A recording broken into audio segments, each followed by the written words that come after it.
ഷിരൂരിൽ മണ്ണിടിച്ചിലിൽ കാണാതായ അർജുനായുള്ള തെരച്ചിൽ ഇന്ന് 11ാം ദിവസത്തിലേക്ക് കടന്നു.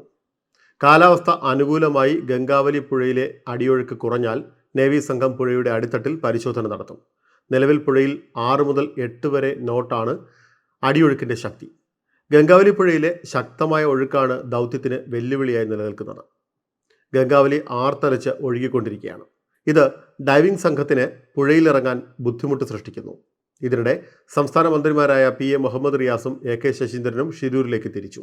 കാലാവസ്ഥ പ്രതികൂലമായതിനാൽ ഇന്നലെ രാത്രി ഡ്രോൺ പരിശോധനയും തടസ്സപ്പെട്ടിരുന്നു. ഒടുവിൽ നടത്തിയ പരിശോധനയിലും പുഴയ്ക്കടിയിൽ മനുഷ്യ സാന്നിധ്യം സ്ഥിരീകരിക്കാൻ കഴിഞ്ഞിട്ടില്ല. റിട്ടയർഡ് മേജർ ജനറൽ ഇന്ദ്രബാലന്റെ നേതൃത്വത്തിലുള്ള ഡ്രോൺ പരിശോധന ഇന്നും തുടരുമെന്നാണ് റിപ്പോർട്ടുകൾ. നിലവിൽ ഉത്തര കന്നഡ ജില്ലയിൽ ഓറഞ്ച് അലർട്ട് തുടരുകയാണ്.